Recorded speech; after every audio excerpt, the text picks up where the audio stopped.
footy, and Frothy's round 11 is in the rearview mirror now. We're on the way to Indigenous round this week, Barn. Another pretty entertaining round of footy, all in all. Yeah, there were some really good games mixed up with a bit of rubbish in between that we saw, but yeah, no, it's good. Good weekend. I haven't seen you for a whole week, which is unusual. Have you missed me? No. Poor bug? No. We normally catch up sometime during the week, but I don't think we've nicest seen thing you I've since ever said about me. last week. So No, we haven't. Well, we'll do it this weekend. Yeah, absolutely. All right, we'll sort that out for this weekend. Pretty boring episode of NRL 360 last night, wasn't it? Good old Gordy doing his best. Anyway. Didn't have much of an opinion, poor Gordon. No. But- Anyway, let's move on. Yeah, probably not something we really want to dwell on, is it? Good to see NRL Twitter united for a cause. Anyway, big haven't they? news What? out of the other big news out of the day is that Hook has got the hook officially. It was sacked by the board today. At the moment, Ryan Carr, I was going to say step coach, the current assistant coach, will step in Sounds for the about rest right. of the year. Jason Rolls is their prime target, but Hornby and Dean Young, both former players, are on the, I guess, shortlist there. There's, I guess we don't wait and see. What did he do? 2 years or year and a half? 2, I think. There's maybe 2.5. rumblings from the very start. I do not understand how it took this long, to be honest. What I don't understand, we saw it. We saw it with the Tigers last year. What I don't understand is that the season's done now. Yeah. But why? What if they're always going to end up in this spot as a club, and probably him, unless they won 10 straight, which is never going to happen. They've been competitive, but At why didn't they times, just yeah. make the call before the season? Like they've now Well, wasted a season. there was They talks could've- about it before the season even kicked off that he was going to get the Yeah. sack before the start of the season. That board's a mess. It has been for a long, Yeah. long time. The worst part about it is nobody can vote him out because Yeah. they've got absolute control. And unless they vote themselves out, which is never going to happen, then there's just a whole heap of business people that seem to have very little football intelligence running the show. And then they get people in that do know about football and tell them what they have to do. So Yeah. it doesn't seem to make a lot of sense. But well, the players there's been so many stories coming out, whether they're denied week in, week out. There's just too much noise for Well, half of smoke, it there's not fire. to be true. Yeah. So, I was really surprised it didn't happen before the season started, or even 5 weeks ago, realistically, when they really started to seem Yeah. to fall off a cliff. The thing is, and it'll happen exactly like it happened with West last year, is you're now halfway into a year, you have an interim coach come in, he's got no say, No. so you're not playing for anything. You know, No. effectively, unless you're in the shop window for The another only club. good thing is, that the But players may lift as a team, knowing that they're playing for contracts. But it didn't happen at West last year. In fact, they went backwards. No. And you get to the stage where it's, you disillusion everyone. You just go further and further backwards. They'll bring someone in at the end of the season because they won't want to come in now. You're and they'll be sacrificing your accountable. poor assistant And coach yeah, who may never yeah. get a job And again in the NRL. You're just leaving bodies by the side of the road, and it's still doing another 3 years that they've wasted this year on. Yeah. A coach, at least, if he'd come in even in November last year, even January this year, could have at least got up and going and got something out of this season. Yeah. So I don't understand. I don't understand it, but I guess it's the way of modern rugby league. Probably or at says something about the options that were out there. They're obviously not keen on the 2 or 3 experienced options that are out there, so I'll be very surprised if either of them are shoehorned into this job. And it says more to me that they were looking for either a first-time coach or a very inexperienced coach to come across from somewhere else, realistically. I think I'd read that Billy Slater had turned it down, so I assume he might have been one of the early targets. Maybe if they'd gotten someone. Yeah. Maybe if they'd gotten someone in the off-season, he would have had the job. Maybe no one's there. And I think Riles has done his best to stay loyal to the Roosters. But now with, I think, Bellamy extending and with, maybe that's been the catalyst, Bellamy extending for a year.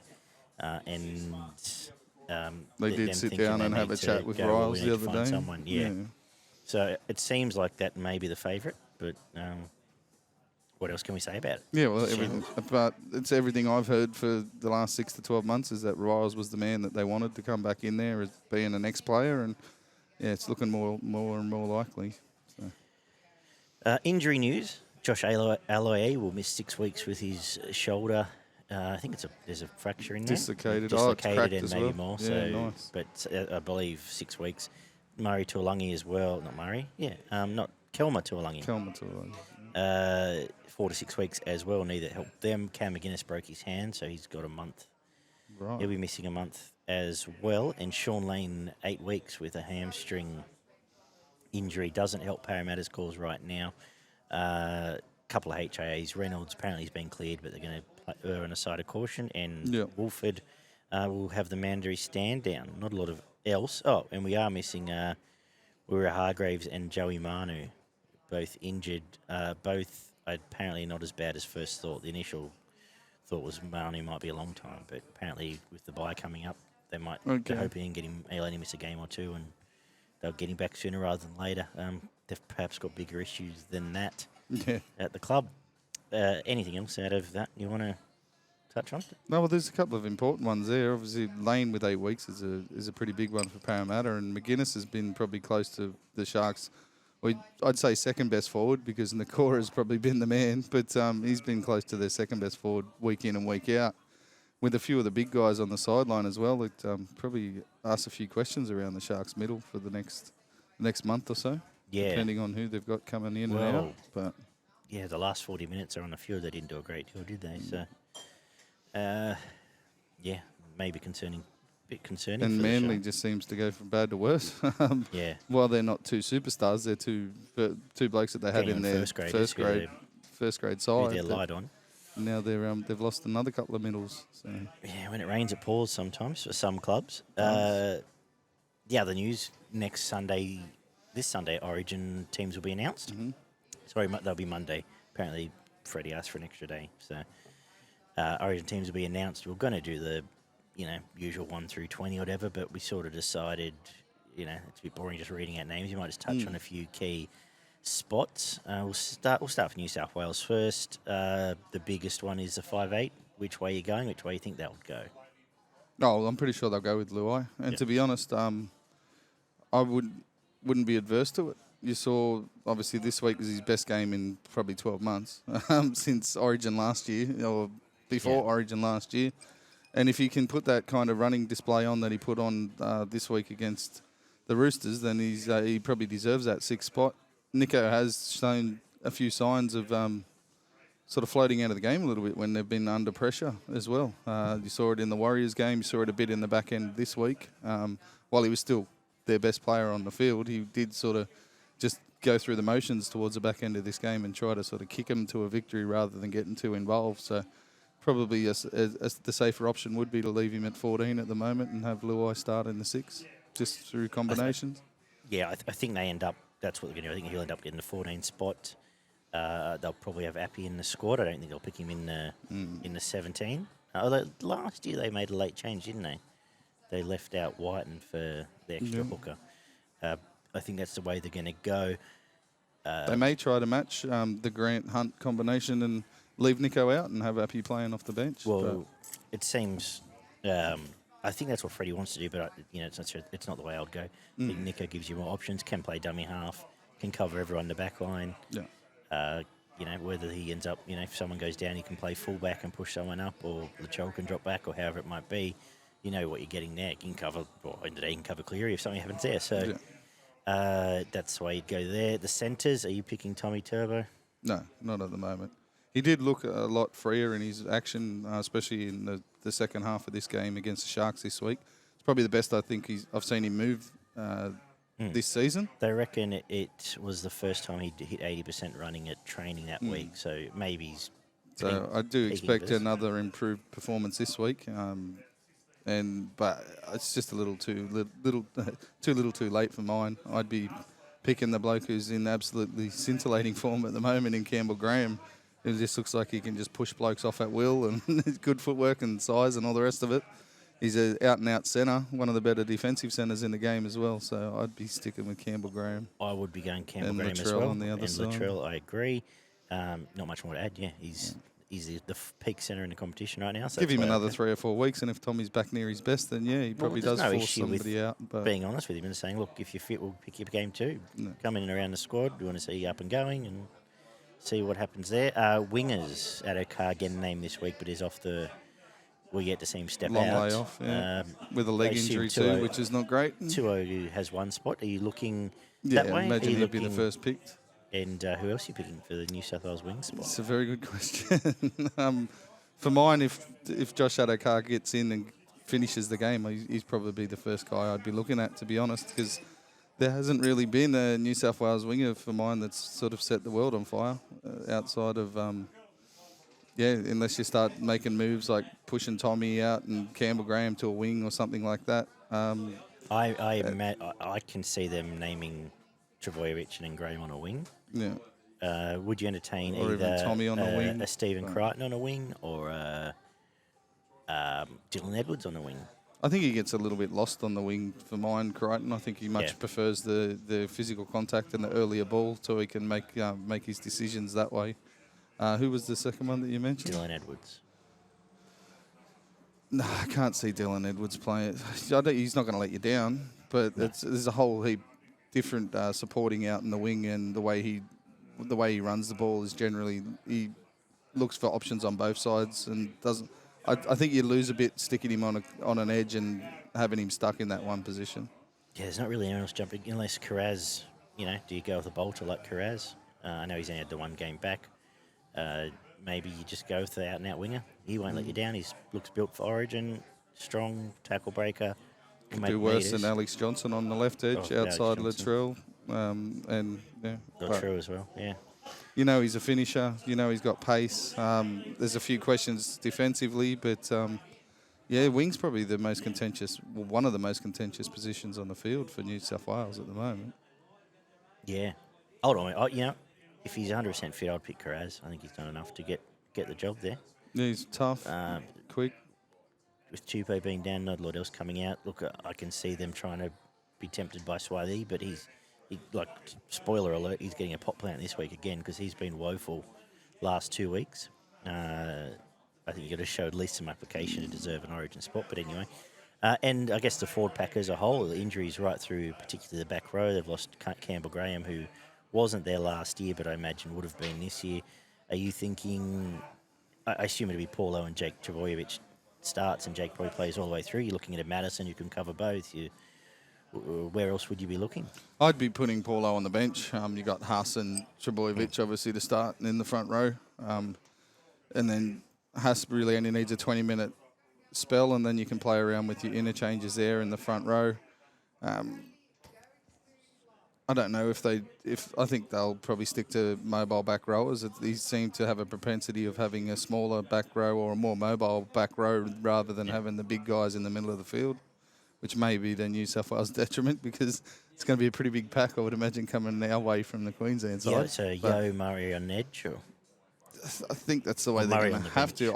I'd prefer Murray at 13. Obviously, he seems to have a much better impact in the middle of the field, but you're not going to unseat Yo realistically, are you? No. Unless you start trying to muck around with him and put him on an edge. He's not an edge player. I don't think he's an edge player either. No. So. I would have Crichton still on the bench. I know he's only a month back in, but he's been fine off the bench. He'll get through 60 minutes if they need him. I think Murray may even start on the bench, to be honest. Yeah. You can use him as a front rower as well, realistically. Play 2 13s and the one front rower. Yeah. And basically have him work as a front rower and be able to get him to do a bit of ball playing as well at different times. And then I think Liam Martin probably did enough. I know it's only one game back, but he was hitting blokes like a sledgehammer out there, and he was involved in absolutely everything. Looked as fit as he has this season because there were question marks, obviously, this whole season it has been. I think he'll be there. And he was fantastic in the World Cup. I think he'll get the start. I dare say he'd probably get a start. Murray and, as you said, Murray on the bench. I'd probably go with Madison over Crichton at this moment. So you go Nico, Madison, Paulo, and Murray on the bench. Mm-hmm. And who's your starting back row? Who was the left one? Martin and... Well, you have to really start Murray then, don't you? I would imagine. And you'd be looking for another bench player. If Keon wasn't injured, I assume Kolomatangi would have been there. Kolomatangi there. But which big year for South. He was going to have 6 or 7 in the New South Wales team, but they're the best team in the comp at the moment. 2 names that are thrown up a lot: Young and Olakau'atu. I have concerns about his defence against big forward pack. When we saw it in the weekend, got marched over a couple of times there, especially the first try.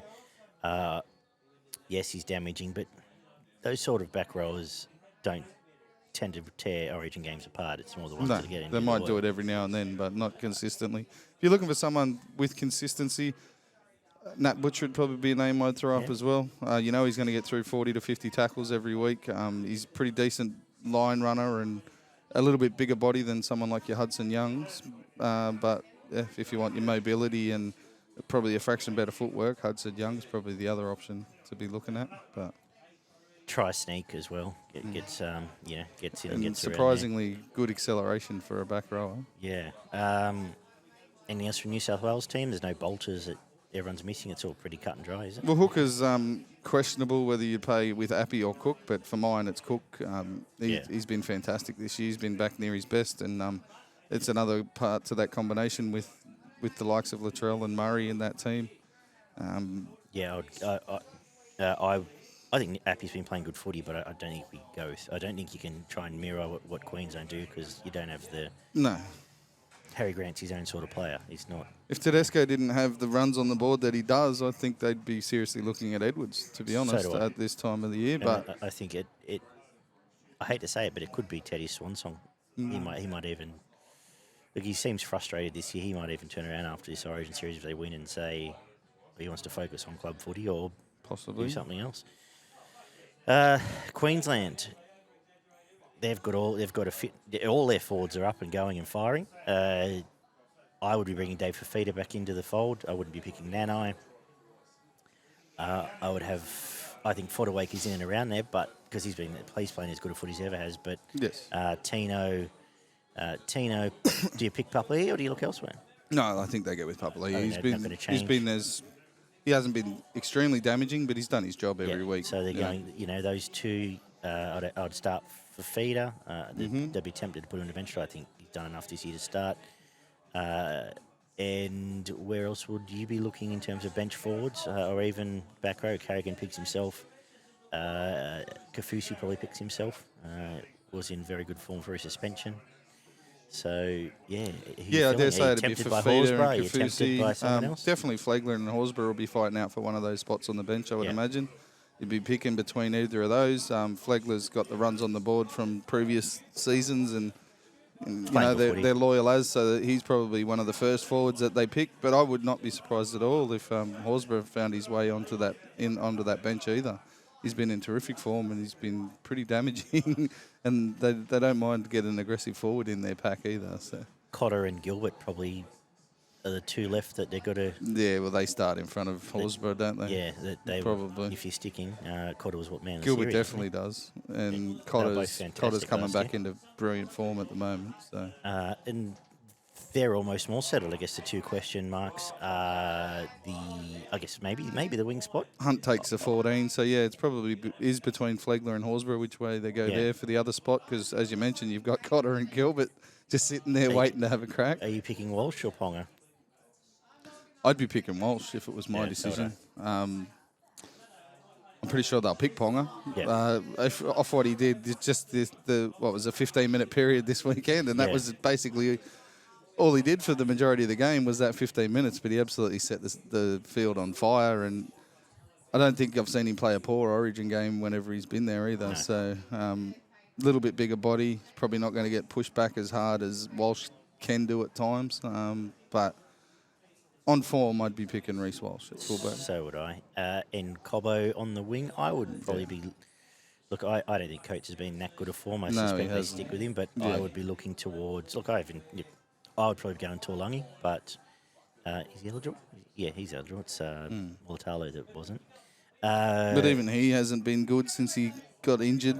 He was okay before he got injured, but he hasn't done much in the 2 games he's been back. But you got the Val Holmes combination out there as well, so wouldn't. Okay, they could do worse and pick Kyle Felt, but I think his days are done. Yeah. Oates probably was. He's pushing got a brain snap in him. Poor Kyle Felt.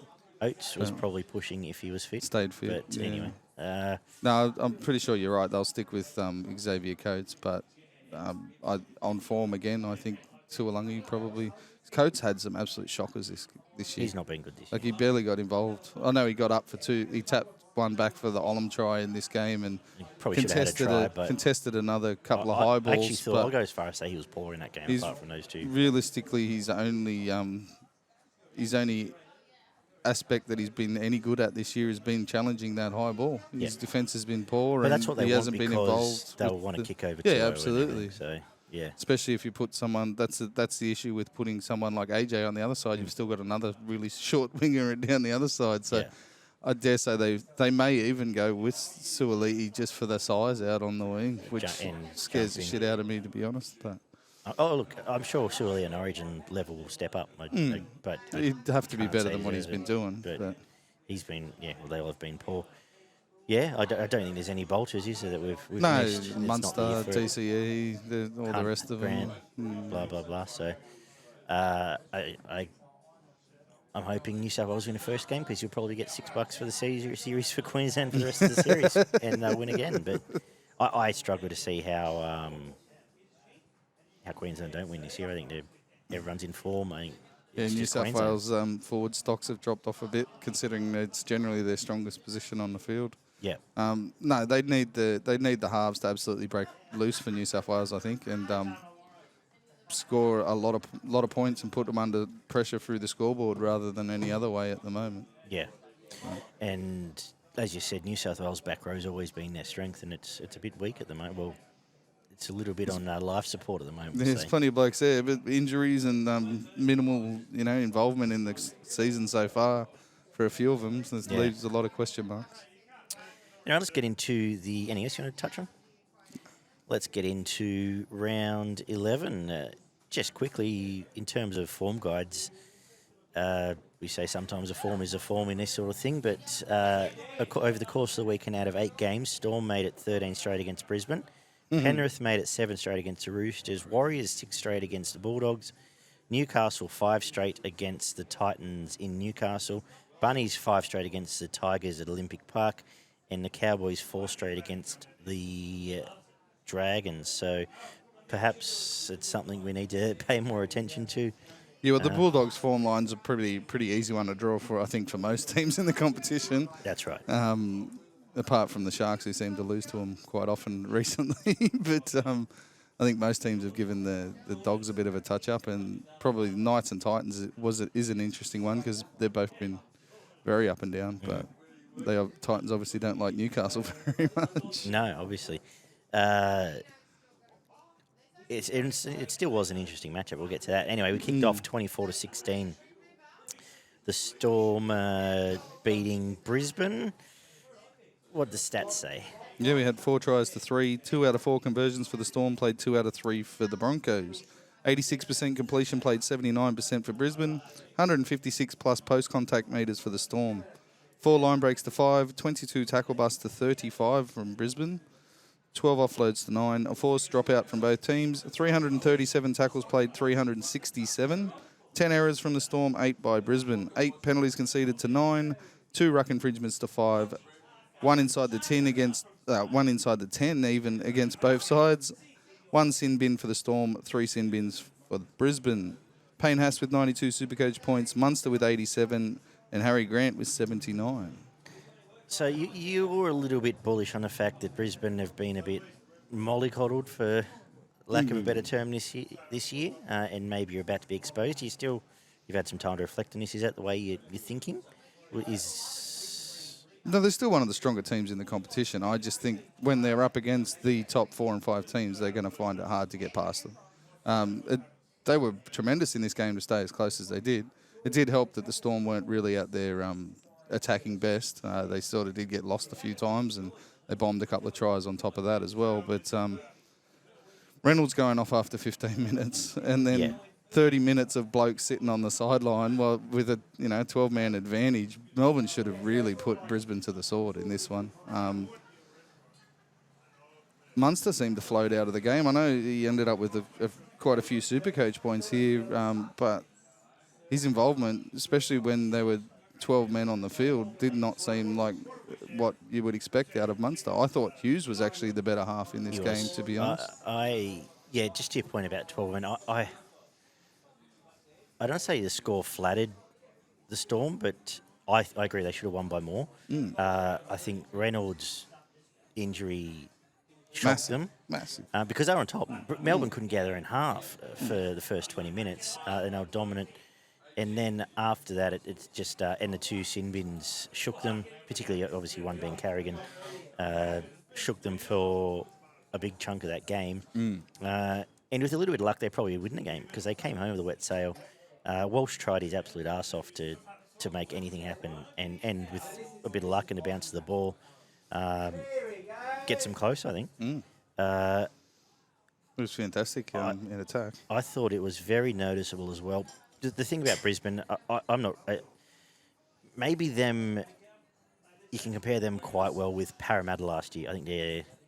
If you get the right side of a finals draw, everyone fit and come up against a few cooked teams, they can go deeper. They can maybe get to that grand final.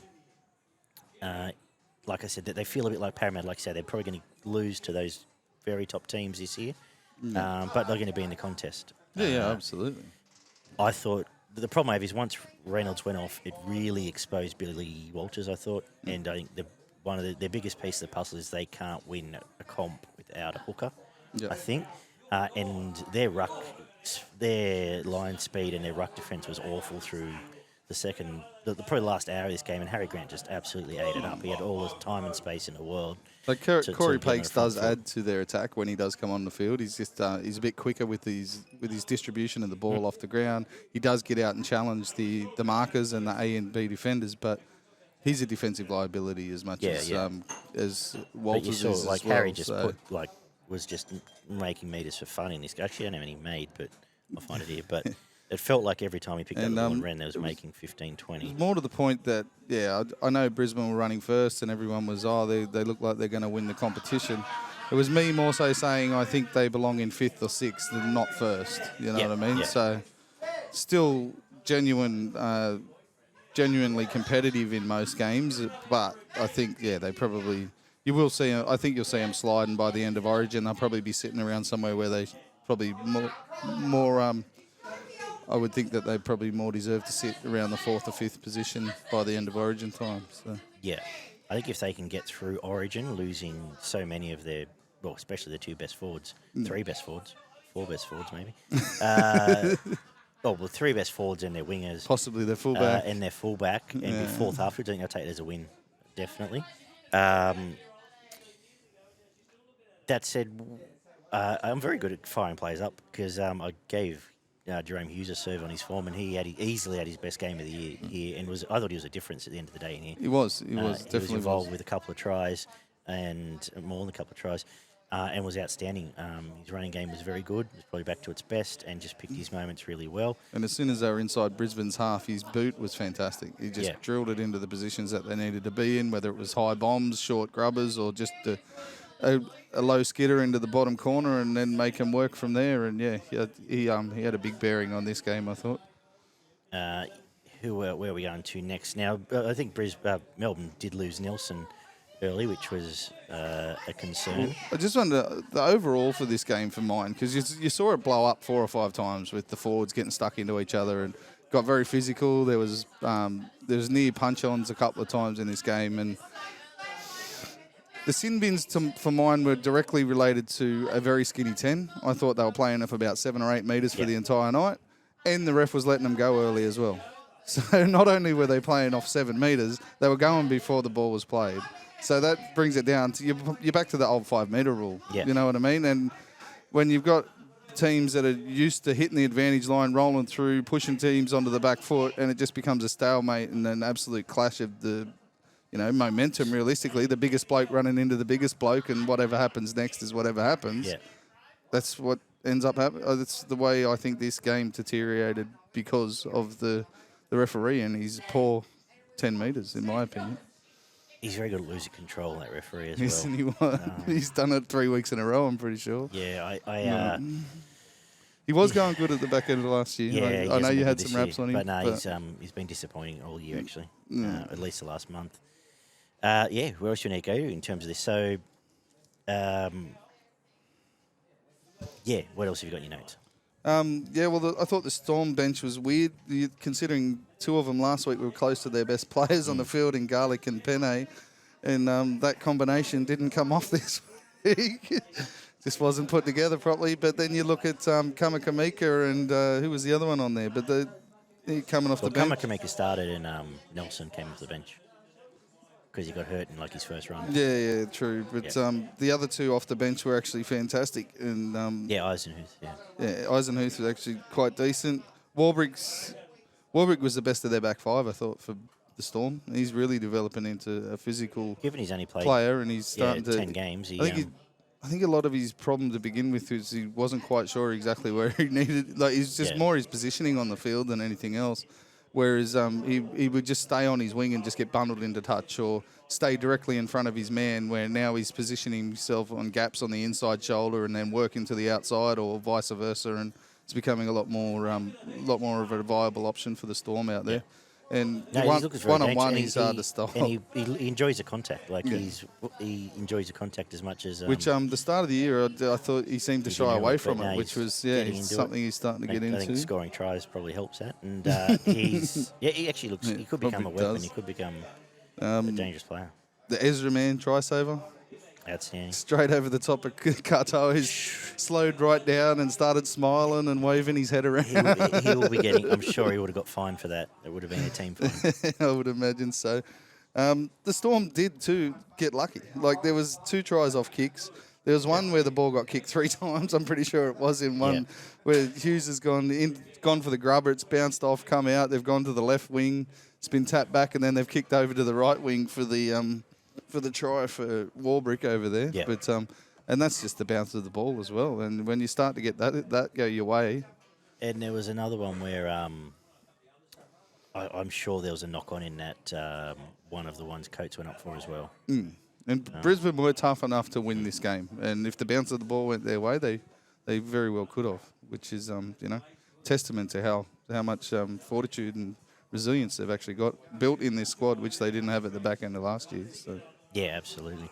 What else do we take out of this game? Anyone we haven't touched on? Just want to have a quick look through. Flegler was really good again. So was Carrigan. Both. Yeah, actually, the 2 big guns both ran over 200 metres, didn't they? Yeah, 243 for Haas and 221 for Carrigan. They were both outstanding again. I want to say Christian Walsh, who we didn't touch on in the Origin chat, was. There's another one. We missed it through the injury last year, but Flegler and against the Tide, that he was might not get us, and getting into a few little dust ups along the way, he was pretty good, holding up that almost single handedly at times. The back 5 were all pretty good. They had limited opportunities, obviously, which Jesse Arthur's a good player. Yeah, underrated player. Definitely a really very good finisher. Quick and fast. Seems smart. Fairly safe. Doesn't make too many dumb mistakes, which is. And I know they've signed into a long-term deal, but he's and deservedly so. And the 2 big guns were brilliant. They were the reason that they didn't get blown off the field in Reece Walsh and Payne Haas. They were absolutely brilliant in this game again. And it's just about every week that they're the top 2 players for Brisbane. And Melbourne being, you're saying you think Brisbane are around that 4th or 5th? Are you putting Melbourne above them? No. I'd be putting them in pretty much exactly the same position, maybe even below them, to be honest. For mine, they're still a little bit slow in and around the middle of the field, especially with their forward pack. They do need Welsh and Nelson to really carry some of these guys who seem slow and uninterested sometimes. Yeah. The bench, as I said, is very inconsistent. 1 week, a couple of them are good. 1 week, none of them are good. And for mine, they're probably even a rung below the Broncos at the end. These will be the 2 teams that will be in and around the 4th, 5th. Yeah, I think so. Who's 1, 2, and 3 then? Just out of interest. Penrith now starting to look Penrith scary. and South, 1 and 2. 3's up for grabs, I think. Yeah, absolutely. Stamp it, yeah. Cronulla's probably the best attacking team when they're on, but they're never on for more than 40 minutes. So at the moment, they're sitting in 3rd. One of these 2 teams could push into 3rd. They're probably just by default because Roosters are gone. Yeah, Roosters are gone. Parramatta are very quickly slipping. They're the 14th. It's not a great. I think that's fair enough. Penrith and South, and then could do your best for the rest of them, I think. I think it's now panning out that way. It depends who can put together 4 or 5 games in a row, realistically. That's going to come down. That's going to be a big part of this season. And someone will. Who can put back-to-back 3 or 4 games back-to-back. And looking through the back end of the draw, there's some very important, like rounds 23, 4, 5, there's some of these teams are playing each other. Matched up against It's each going to other. decide. Could decide anywhere from 3rd through 9th in some of them. Absolutely. And again, you throw Reynolds back in this team, I think they convert at least add another 6 points. They may more even of those end chances. up 3rd. And then I'm saying in this game. Yeah, even in this game, yeah. There's at least a 6-point extra on top of the chances they had, and then you put 350 kicking metres onto what Melbourne have different to do. Field position, make it harder. Yeah, it's completely different game. So, yeah, I think all we can say is they're going to be there or thereabouts, 3rd, 4th, 5th, 6th, and injury and form will decide that. Yeah, absolutely. Injury always has a big bearing on those lower positions from 2 down to 8. So, what are you thinking? Hughes 3 points, or are you? I had Payne Haas 3 points again. Okay. He was dominant. 250 odd metres, 40 tackles. I think he only missed 1 or 2. He was the dominant player on the field again, I thought. I had Jerome Hughes as 2 points, and then I had either Walsh or Grant for 1. Yeah, that's a tricky one. But I think give it to Walsh because he was.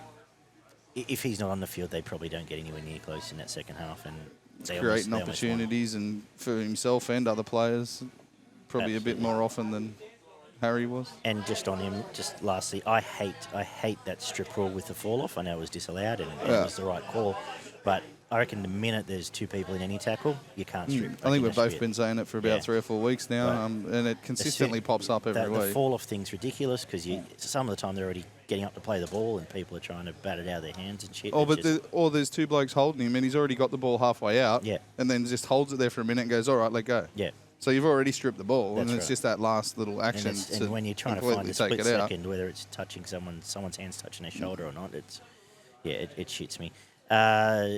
We didn't mention news. Bellamy's apparently signed on for next year too. So that, as we said, was a catalyst to maybe the rest of the merry-go-round springing into action. Friday. Interesting how he sets his team up next year. Well, I wonder who. We haven't seen Tarek Sims at all. Like I don't know. Or barely. Don't know if they're in the market for anyone. Probably not. Probably got no money. So what you see is what you get. They'll find money. Everyone does. Bulldogs lost to the Warriors, 24-12. Warriors perhaps on their... Well, not the Warriors. The Bulldogs turned up, tried hard, and that was about the story of the game, really. And that's all they can do at the moment. There's still, got 5 or 6 blokes sitting on the sidelines that they need to come back into this first grade team, and they're lacking creative options, realistically. Averillo might beat someone one-on-one. Perham might do the same. Early kick for Carraz or Josh Adokar, and after that it's a bombathon and hope the other team drops it at the moment. It doesn't seem like they create a lot. Their play is everyone going, ooh, why the ball goes in the air for 45 seconds off Burton's boot, but that's it. There's no other. And I've said this for 2 years about Burton's kicking game. There isn't a lot to it, a lot of nuance to it. But I think 7 suits him in a way. He gets a bit of earlier ball, and I think he should be trying to model himself closer to Nico than anyone else. Probably the logical, trying to be more of a running half. And he needs to straighten up a little bit more. He does go a bit sideways for mine. Considering how big he is, he would be able to play in the line as well. Like he'd be able to have a defender on him and still be able to play to his outside men, which only draws the defence in and creates more opportunities out wide. So anyway, let's not get ahead of ourselves. What the stats say? We had 2 tries to 4, 2 out of 2 conversions, and 4 out of 4 conversions for the Warriors. 80% completion, played 81%, 5 line breaks to 3, 55 tackle bust for the Dogs, and 33 for the Warriors. 12 offloads to 6, 2 forced dropouts from both teams, 350 tackles exactly for both sides, and 9 errors for both teams. 4 penalties conceded to 3, 2 ruck infringements to 4, 0 inside the 10s. Harrison Edwards with 94 Supercoach points. Fanua Blake with 90. And Burton and Curran, 3-way tie for 3rd on 76 points with Burton, Curran and Sean Johnson. Yeah, as we were saying, I guess the lack of options and probably the lack of, you put Burton next to Kikau and they got bashed for half an hour. Yeah. Like let's start from the start. Yeah, sorry. Yeah, let's start from the start. Tell your story first. It was no, they were committed, as you said. After just got bullied for half an hour through the middle of the field. Fanua Blake was running a mark, Bunny Afoa. Sean Johnson was kicking him to death with short little kicks in behind the line and for repeat sets and tries. He had some lovely kicks in this game, and that ball from Dylan Walker to Fanua Blake to step and score underneath the post was probably the highlight of the match. I don't know how Chance gets through so much work every week. I think he had 26 runs again for 250 odd metres. And he looks completely stuffed with half an hour to go, and he's still the first bloke there taking hit-ups off the first tackle. Especially for a bloke that has had issues with ribs and shoulders for years, and he still just gets in and gets hammered. Absolutely. As I said, it's beautiful to watch that little short ball from Walker. They started coughing up the ball a little bit. I think they were trying to push it a little bit too far and try to, really extend that scoreline. And the Dogs really got back in front for probably 20 minutes, half an hour, either side of half time, and started to push the Warriors back in the middle of the field, and they started to really cause some issues for the Warriors' defence out wide. Like, they missed 55 tackles.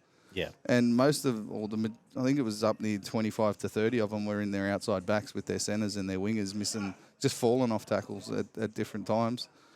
So obviously you see a team with a bit more combination and strike out wide would probably realistically would have piled on some points in this little period where they were in front, and it would have been a different game. But the Warriors were able to hang on and do what they do, be really tough in the middle of the field, and got away with it in the end, realistically.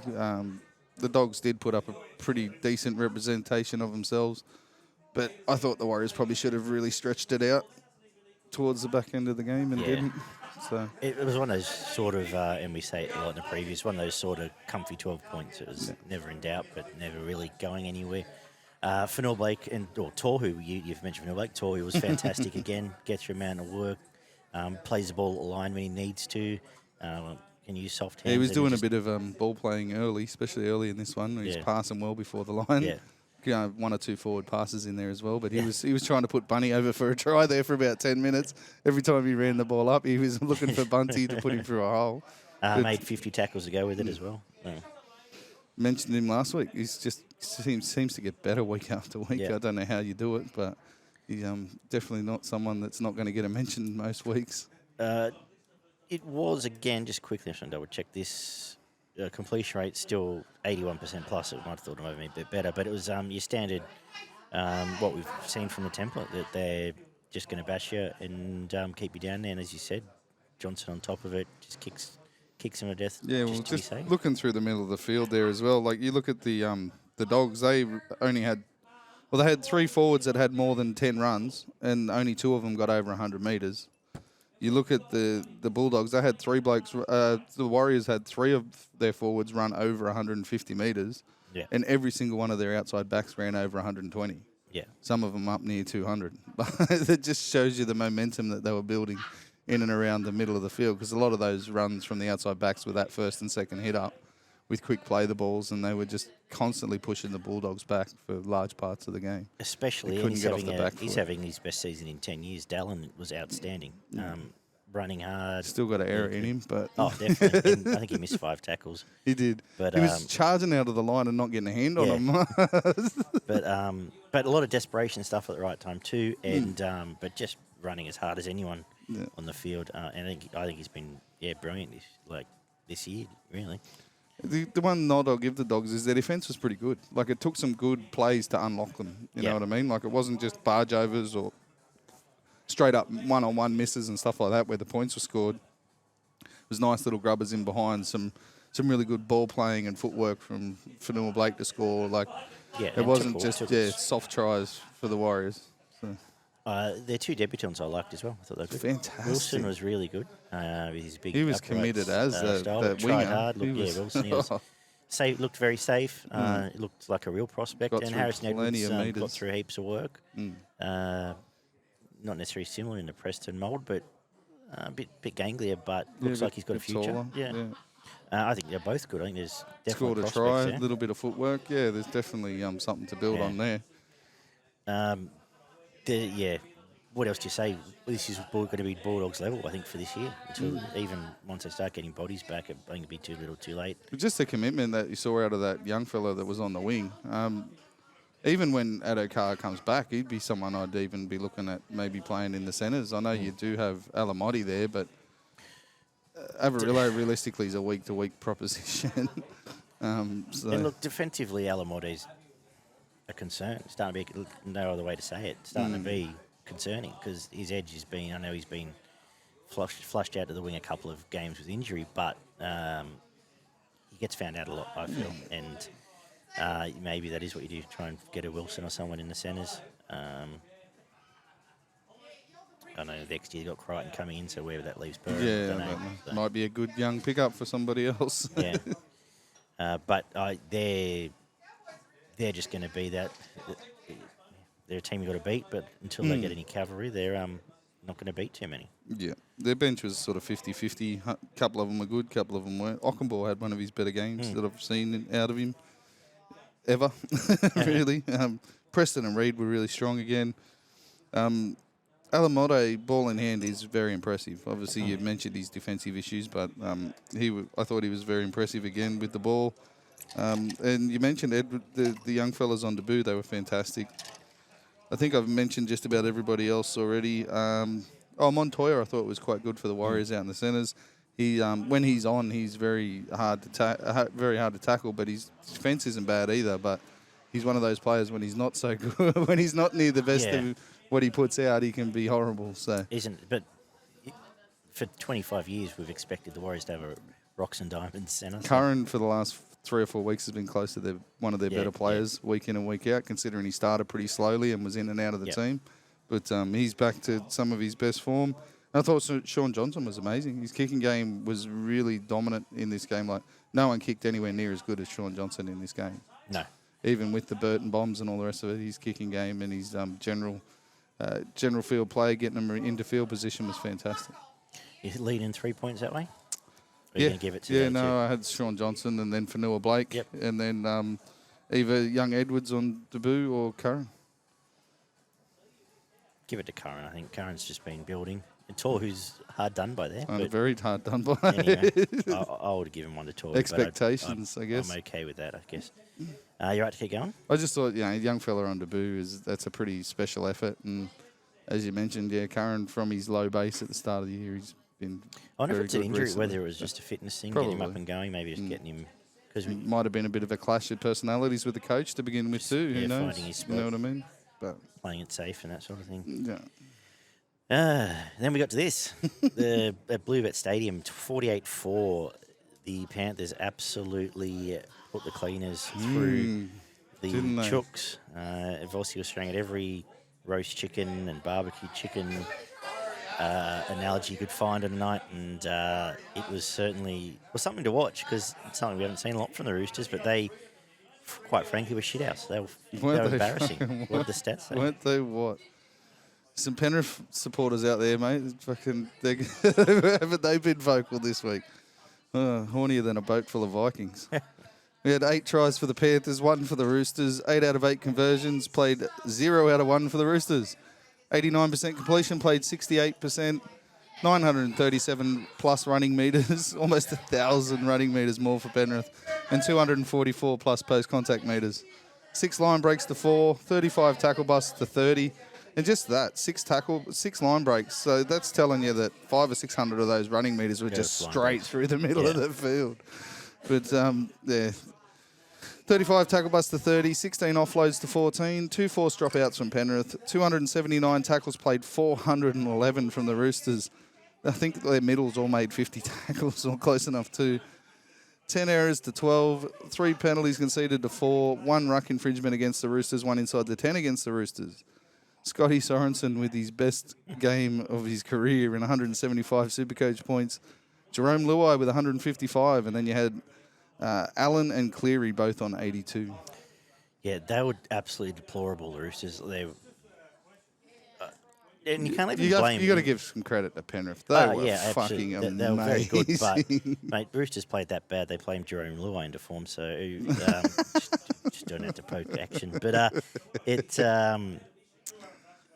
was an absolute They're- demolition job, man. They came out that hyped up and aggressive at the start of this game, and you could see Leota was talking to him and he's running at him. Yeah. Fish Harris was just grabbing blokes and belting them into the ground. And the middle of the park, the ball carrying was frightening. Like the contact, you could hear it come through the TV, and it made me feel sick in the stomach a couple of times with some of these hits that they were putting on both sides of the football. And their defence was probably even stronger than their ball running. They absolutely belted the Roosters in that first 15 minutes, and they didn't want to be there anymore.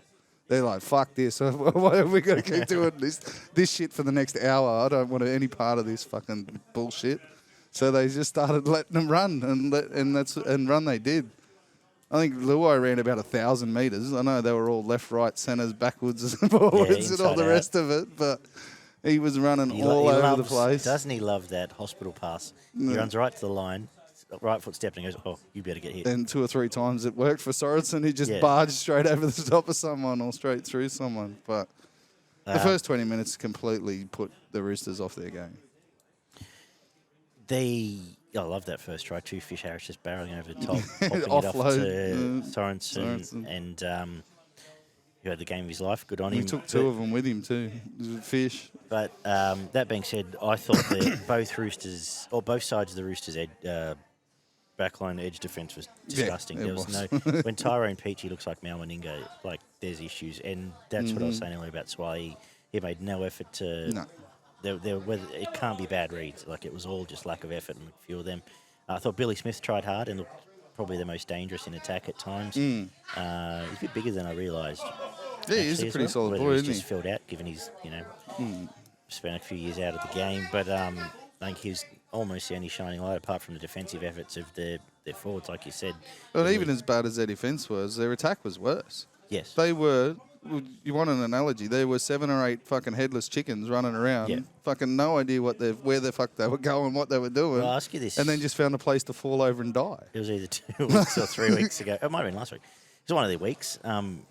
What is the Roosters' attack? And there's less answers after this. Yeah. No, they've always relied on the forwards just punching holes through the middle, and then you jump off the back of that, start to go into the line and then go sideways, but they're just going directly sideways. And the most baffling thing is we all thought Cheese was going to be this amazing buy because it suited that game to just go straight, bang, bang, bang, and then have Tedesco or Kiri either side of that ruck hitting a hole or finding something, and there's none of it. It's just, like you said, they run around into corners and away from everyone else.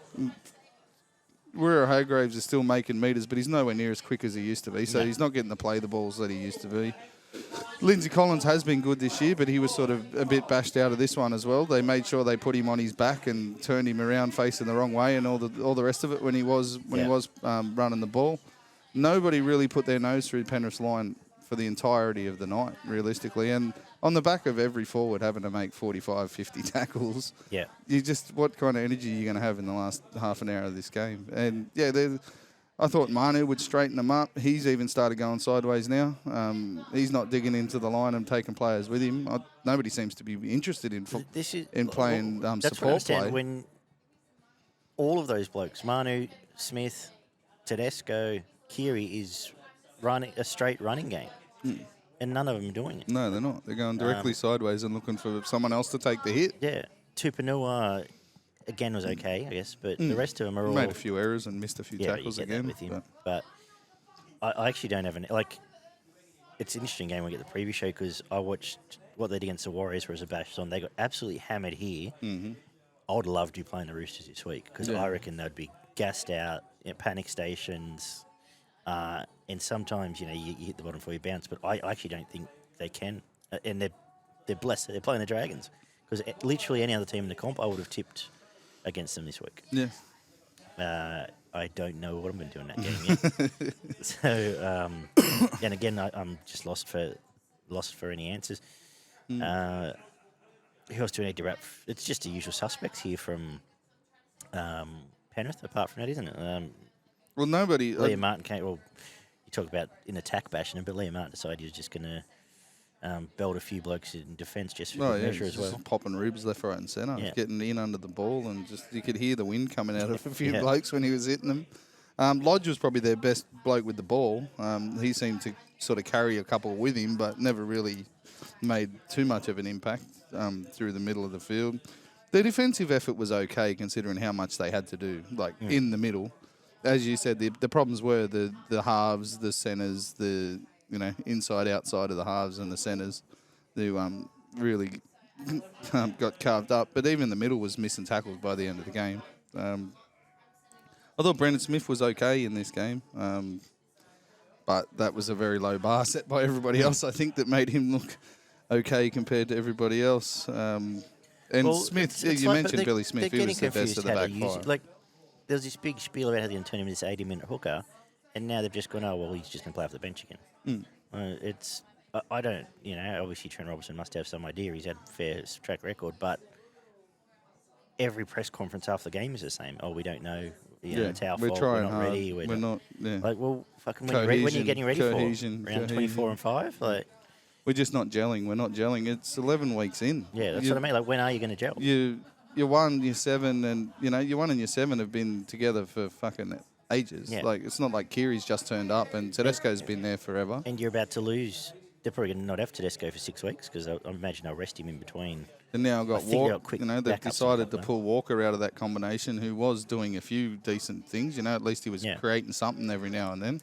And you now got Smith really hasn't linked up well at all with the halves. He's generally just been looking for forwards. Yeah. He doesn't seem to be, there's no option to pass to the halves and then trail them and look for anything back on the inside or anything like that. It's just a distribution role when it goes to the outside backs. Yeah. So he's more working with the guys in and around the middle of the field. But I couldn't tell you who the halves are trying to look like. The halves aren't hooking up with anyone either. They're just, But there's nobody really going forward. You've always seen Tedesco would generally hit an outside shoulder and go directly at the opposition, and then you'd have people following him, and whatever would build off the back of that would build off the back of that. But they just seem to be going sideways or very slowly into the line. Yeah. Like I said, I sort of said Newcastle might be gone a few weeks back, and turns out maybe they're not, and the Cowboys. But I think the Roosters might be gone. There we go. I can't see them making the 8. It'll be a tremendous run if they do. And as soon as they get behind, they drop their heads. The enthusiasm's gone. I don't think they know how to get back into games. Like some teams become manic, like Parramatta, who we'll get to. Yeah. Sharks will be the same. They get a bit sloppy. They just... There's no calmness either. It's just. But for a team that's been so process-driven for years, that's what I mean. They don't have one. It doesn't anymore. make sense. Have they lost assistant coach? Is there blokes that were in that system that aren't there? I'm not sure. Yeah, Fitzy's gone, but maybe Fitzgibbon. He was their defence coach, but who else was in and around there? Riles is Riles still there? He's looking at going. He's there at the moment. Yeah, but he's the one that he's there at the moment, but. There's talk of him leaving too. But I wonder if there's other people that have gone on to other things. I'm trying Fitzgibbon's the obvious, but he's been out of that system for a couple of years now. Year and a half, year and a bit. Yeah, I don't know. Anyway, Penrith look good. Penrith, Penrith scary. Brilliant. They're that scary now, scary. and you've probably now got to say, well, okay, this is. They put that performance. They beat anyone with that performance. Yeah. So. Sometimes, as I said, I tend to. Ignore. Obviously, if the opposition gives it back to them, it's a whole different story. The real big margins, I tend to ignore sometimes, and I'm not here for the Roosters, and I said that. If someone aims up and gives it back to them, different story. Yeah. But most of the comp are going to get belted against that kind of effort. Yeah. Their next biggest test will see what they'll drop games through Origin now. Yeah, you would think so. Just on losing 5 players blokes, out, losing 5 blokes. Unfortunately, will probably drop games, and that just keeps them keeps South, and South still too, but keeps them just back with the pack a little bit. Yeah. Look, I thought I'm going to give 3 points to Sorensen because I thought he set the game up for them. Absolutely. Lil Way, obviously, for 2. And I was going to give Peachy 1 because I thought he had I know it was perhaps flattered as a suggestion, but he still did the job. He had a lot of work to do for that try, and he had a lot of work to do for a couple of the try assists, but where else, Clear is the only other obvious, or really. Martin, maybe. Not Fisher Harris, actually. Yo did plenty of work. But I thought Peachy might have, I just thought he had a great game. No, I'm happy with probably that. his best game in 3 or 4 years. You right to keep going, or you want to freshen the gear up? No, I'm fine. But there's no Penrith player that wasn't good every That's single right, one of them yeah. was good, and and the really good ones were amazing. Like they just, Anyway, Saturday kicked off 20-0 in an absolutely nothing happening game. Well, it wasn't a nothing happening game. It was till the last 15 minutes or so, there wasn't a lot going about on. the last 6 minutes. It was I bash you, you bash me. 20-0. It was fine. You know, they were in for. Both teams were up for the fight. Both teams were probably happy. We're probably more focused on completion. What the stats say? Yep, we had 20-0, 3 tries to 0, 3 out of 3 conversions for the Souths, 1 out of 1 penalty attempts, 85% completion, played 86%, 306 plus running metres for South Sydney, 6 line breaks to 1, 29 tackle busts to 14, 6 offloads apiece, 1 forced dropout from both sides, 356 tackles played, 380, 9 errors to 7, 2 penalties conceded by Souths, 5 conceded by the Tigers, 1 ruck infringement against Souths, 1 inside the 10 against the West Tigers. Milne with 131 Supercoach points, Mitchell with 91, and Campbell Graham with 86. That's pretty good considering he touched the ball about 5 times, I think. He did. I reckon it was about 5 times, and I shit myself every time he did. So, yeah, as I said, I think Tigers were in the wrestle for 60 minutes, and I just think Good performance. that It was I would have loved him to keep it to 6 Solid or 8 or 10. performance, yeah. 10-0 I thought would have been a fairish reflection, but when they've got Latrell Mitchell and everyone's cooked, what are you going to do? Like, yeah, absolutely. So, but how do you really analyse this? Both teams played Tigers still tough have their footy. attacking issues. Souths are one of the better defensive Yeah. teams, but they didn't really break them open at many points in the game either. I So think Souths have put 30 on Penrith and on Brisbane and Co this year. So Tigers have got the game. They've found their game plan 3 weeks ago when they won their first game. That's the way that you're going to see them play for the majority of the year. And for mine, I'm pretty sure that Souths were told by their coach, go out and play the Tigers game plan. Play exactly the way they're going to play. Get down, get dirty, do all the stuff through the middle of the field, complete high, don't make mistakes, and we'll get them at the end of the game.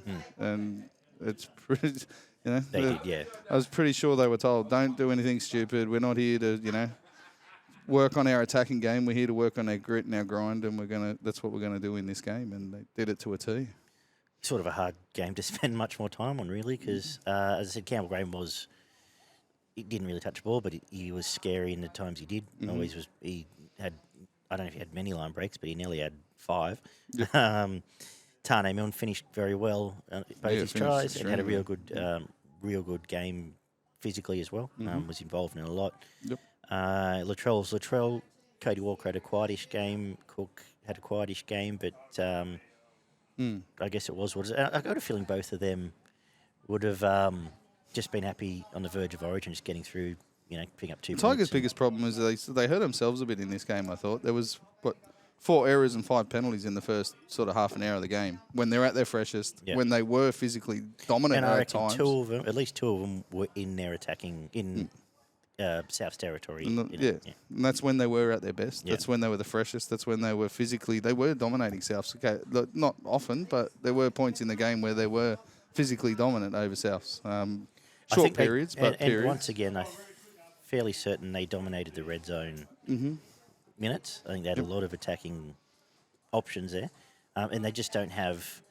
They've got 2 secondary halves and 2 halves. 2 halves don't make a full half is a problem. You've got a young, exciting fullback out there, but he needs some people to put him in the right positions. Green is great. Yeah. What I love about Buller is no matter how good your fullback is, he needs the blokes inside him to be putting him into the right spots.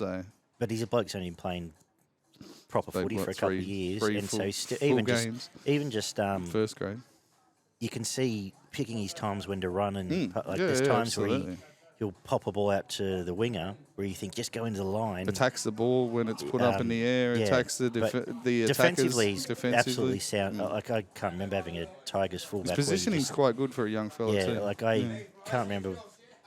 It's been a long, long time since you just feel comfortable when a bomb goes up with the Tigers playing. But there's a few times when he runs in. I'm more talking attack. If he just takes a line on, you probably open up the space for the outside backs.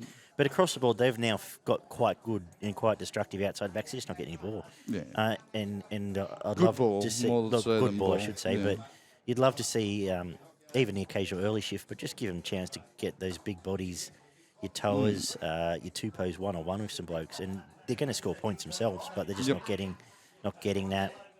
I know they've made a play for Sean Johnson, and fair. They just need someone to get through a year so they can get their 18, 19 halves into the system better.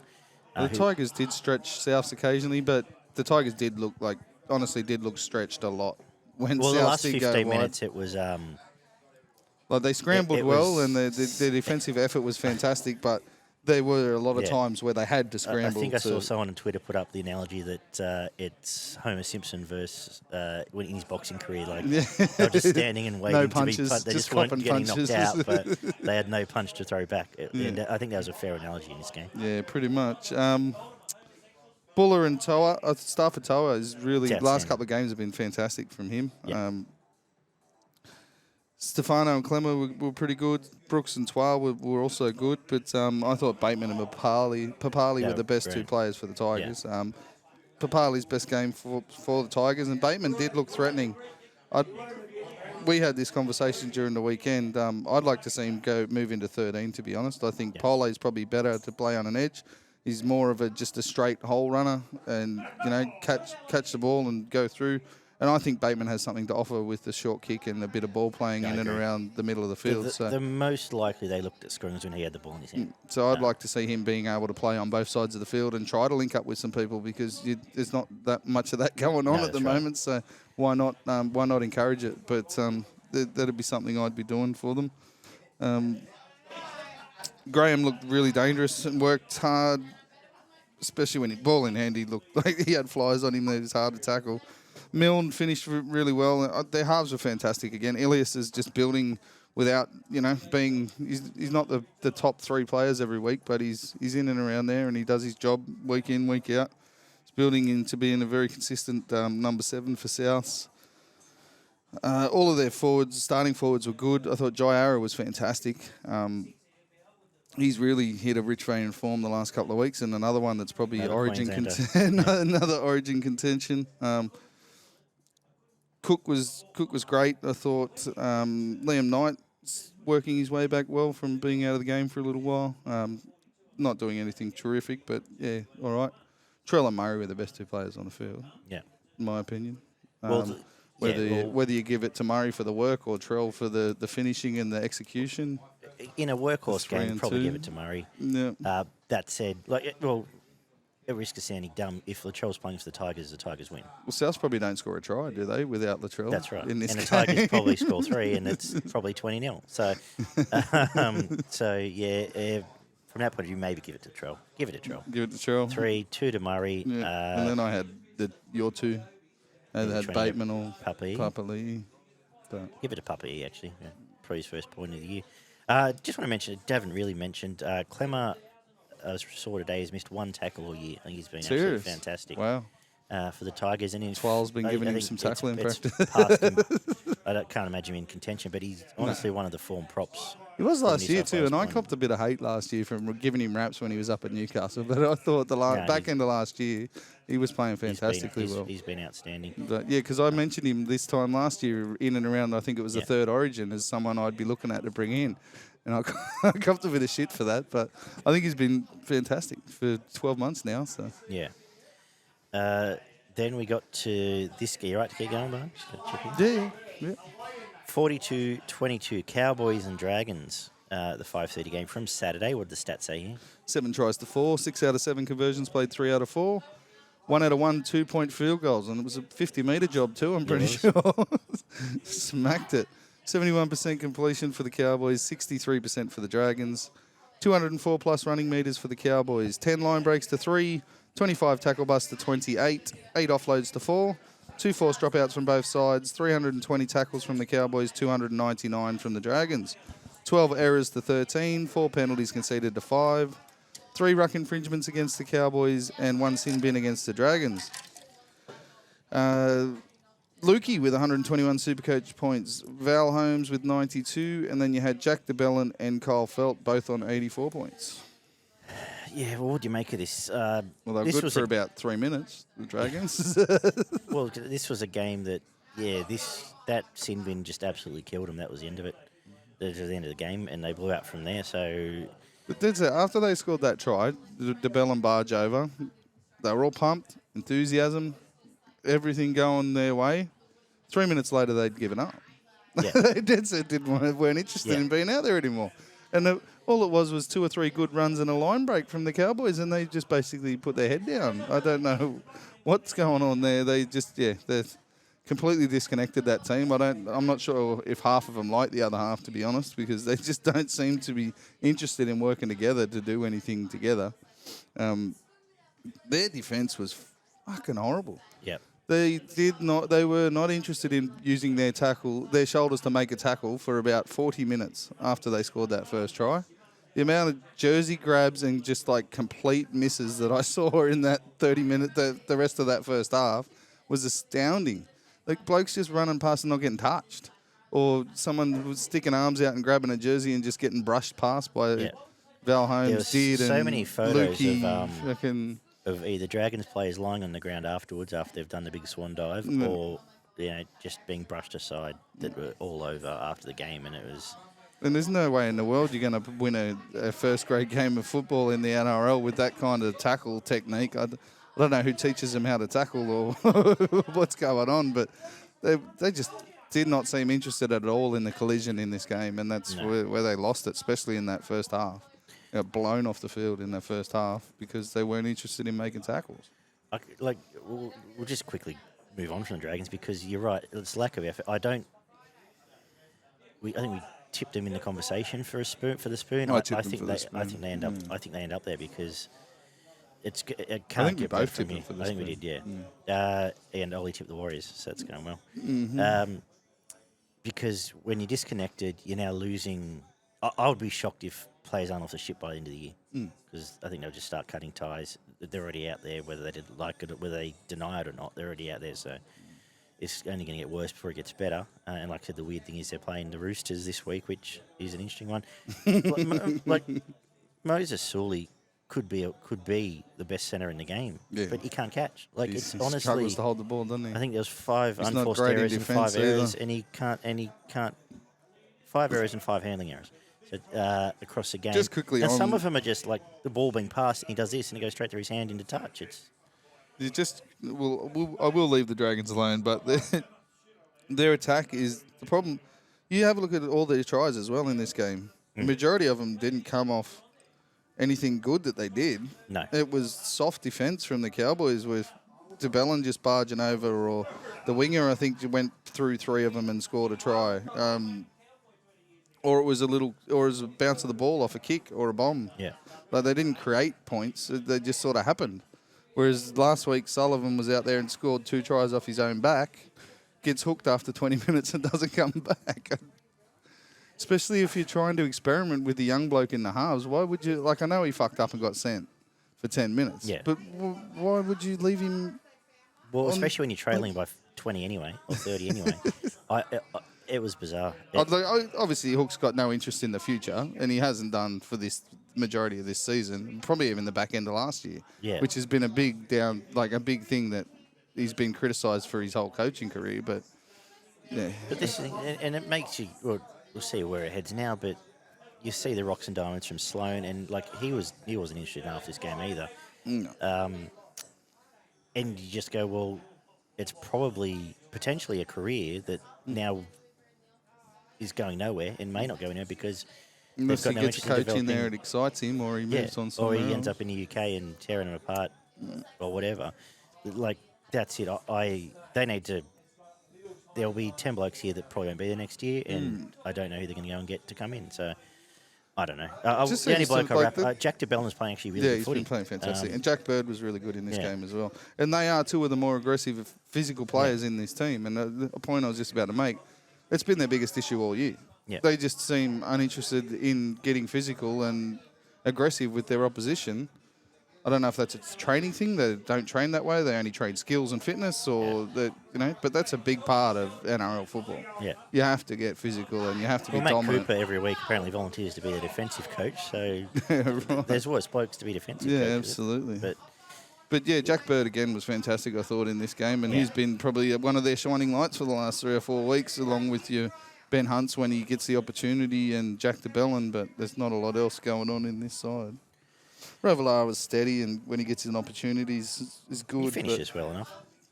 He's a winger. Exactly. Cowboys, got to be the Cowboys. So They created some really nice scoring opportunities, Yeah. actually. A lot of their tries were actually really nice ball movement and some individual efforts with Holmes and his footwork again, carving up some pretty poor defence out there. And Dearden ran through a couple of times, and I think he scored a double again, starting to score a few tries, young Dearden. They're flattered a little bit by the Dragons' defence, but they did create some really nice tries, I thought. well, end of the day, when you get time and space, to use your cliche, you get to show that you're a genuine good first grade footballer. Drinkwater got given that and looked at his best as he does. But and as you said, Dearden with the head of steam up, got to look great, and he's ready to go. Should they need him? He's another one for Queensland if they need him. And Lukey was physically dominant over anyone that was standing in front of him. He's just bumping them off, running past them, running over him. He was back to what he was just before. Yeah, well, he's still. You got to remember, the bloke hasn't played that much footy. Yeah. Like, I think he's probably got 25 games under his belt. Like, it's God knows they a bit need of some injuries size. and all the rest of it. And so. They've needed size all year. So Well, I had him as my breakout player last year, and Nanai Yeah. was obviously the one that did it. And he's gone through injuries and all the rest of it. But there's a lot of skill in that young bloke, and give him a bit more size and a bit more game time, he's going to be dangerous for opposition. Definitely, and deserved both those tries. Really did. You touched on Val. Val, probably his best game of the year as well. Fast footwork real quick. from him, Yeah. and looked on. And as I sort of said a couple of weeks back, Cowboys are the biggest. Last week the biggest energy team almost in the comp, and they've got that back now. I think last week re-sparked. I think they've gone back to just going. We can out. We're going to be enthuse teams physical and in be the up middle, and and it's working. just at the continue moment. to So, good for them. They've put a couple together, got up and going again. They're going to head into the dire realms of Leichhardt this week, so we'll see how that gets dragged down or amped up. So, and what that might mean, but it's a bit of a black hole for skill, that ground, isn't yeah, it? It seems to go out the window. All across the board. Though they were good, everyone that expected to be good was good. So. Yeah, absolutely. Again, they've maybe, in hindsight, hitting the Roosters and Dragons at the right time. So we'll see if they can do 3 in a row. But I was giving Lukey to 3. Yeah. I was giving Val a 2 and Dearden 1. I had Jack Bird, but Nah, they got either way. their shit. Yeah, fair enough. Fuck 'em.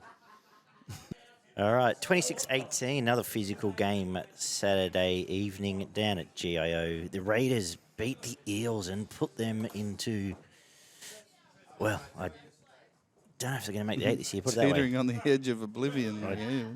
Yeah, and to be frank, it's starting to feel a long way back. But anyway, Absolutely. what the stats say? At 4 tries to 3, 3 out of 4 conversions played, 2 out of 3, 2 out of 2 penalty attempts for the Raiders, 1 out of 1 for Parramatta. 83% completion played, 68%, 103 plus post-contact metres for Canberra. 2 line breaks to 5, 24 tackle busts played, 16, 11 offloads to 7. 2 40-20s from the Raiders. 289 tackles played, 353 from Parramatta. 9 errors to 12. 3 penalties conceded to 10. 2 ruck infringements to 0. 1 sin bin to 0 for the Raiders. Hopgood with 80 Supercoach points. Hudson Young with 78. And Tomoko with 69. Pretty entertaining game of footy, as you mentioned. Physical. Para's ill-discipline and their hit and miss attack was the biggest problem, realistically, again. Yeah, Para, just on ill discipline, they are in the discussion for the dumbest side in the comp. Close they to it. generally are like, And it's back-to-back, too. They don't just do one and then 10 minutes later do another one. They'll lose their absolute mind for 5-10 minutes and give away 3 penalties, or drop a ball, give away a ruck infringement and then a penalty on the back of it. And then whinge about it and blow up. Canberra's attitude and strong defence was probably the main reason that things ended up turning out the way that they did. They were very committed again, Canberra, and you have to give it to them. They're not the most, they're not the greatest attacking team in the world. They're starting to get better each week, and their defence has been as good as most teams, realistically, especially the better ones at the moment. The Parramatta's going to struggle to win any game if they keep making 10-plus errors and giving away, double-figure penalties week after week. And it's been a consistent theme for Parramatta. The thing with Parramatta is they're not only dumb, and we all love Gutho's effort and everything, but they're also the most frantic team in the comp. Like, if they're behind by 6, it's panic stations. It's like, fuck. Like, they're just full freak out mode. Yeah. Feels like. We've got to hit this edge. Got to hit that edge. And it's like, and if you're not outside there, balls, cut out balls. and then they start, well, fucking that was supposed to be blah blah. And whether that's a reflection of their leadership group, whether it's Gutho, Moses when he's there, whether the loss of Reed, well, they were like that a bit last year, but like it's just to their detriment, and that's not a reflection either because they're both obviously fantastic players, but they're just, they just become so frantic, and it just feels like. It feels like they'll be down by 4 and it feels like they're down by 12 with 3 minutes left and they might have 20 minutes to just work back into the game. Yep. And it just felt the last half of this game just felt like that. Felt they were chasing they were this just lead that they sloppy could and have just, stupid. If they and honestly, with a lot of the chances they had, if they'd just gone through and completed and played sensible foot, they'd probably win this game. Yep, absolutely. But that's been the theme of Parramatta all year. Mm-hmm. That being said, I've cut you off. I'll let you finish. No, you're all right. It's pretty tough for the first half an hour. Both teams sort of trading back and forth, up field position, possession, and physicality.